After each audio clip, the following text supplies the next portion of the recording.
Le fait de devenir parent peut faire partie des moments les plus importants d'une vie. Seulement, de nombreux facteurs, physiques et sociaux, entrent en jeu. En particulier pour les célébrités, qui peuvent subir une pression d'autant plus grande à cause de leur notoriété. À tel point que certains songent à faire l'impasse sur ce capital. C'est par exemple le cas de Kev Adams. Celui qui fut un jeune humoriste de talent il y a quelques années, probablement l'un des préférés des jeunes à cette époque, a pris de l'âge. Aujourd'hui artiste accompli, du haut de ses 31 ans, il se livre sans langue de bois sur le sujet. Interrogé par nos confrères de Ciné Télé Revue dans leur édition du jeudi 23 février 2023, le comédien a accepté de parler d'une éventuelle paternité en toute franchise. Et le moins que l'on puisse dire, c'est que ça ne l'emballe pas vraiment. Je ne suis pas prêt pour me lancer là-dedans, confie-t-il. Mais c'est vrai qu'il y a une pression sociale et familiale. On me dit que j'ai 31 ans, que j'ai des potes qui se marient et font des gosses.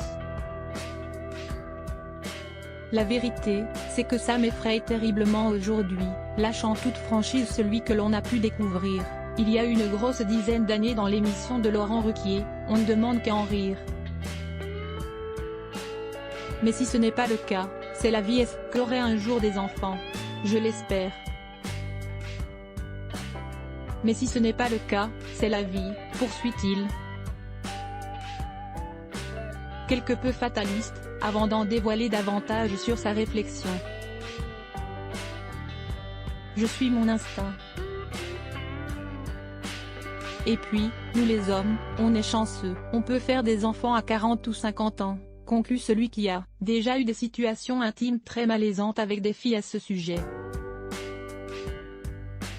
Preuve s'il n'en fallait que le jeune homme a bel et bien développé et nourri sa pensée à ce sujet. Aussi faut-il avoir une compagne, dans les cas les plus courants, pour cela. Celui qui est l'ex de Capucine Anna Aveïris Mittenard serait ainsi célibataire et n'a pas de copine connue à ce jour actuellement, du moins publiquement. Il peut cependant se consoler avec ses nombreux projets professionnels, puisqu'il a élaboré un nouveau spectacle intitulé Miroir et figure parmi le casting d'une nouvelle série sur TF1. Reste maintenant à voir de quoi l'avenir sera fait pour lui.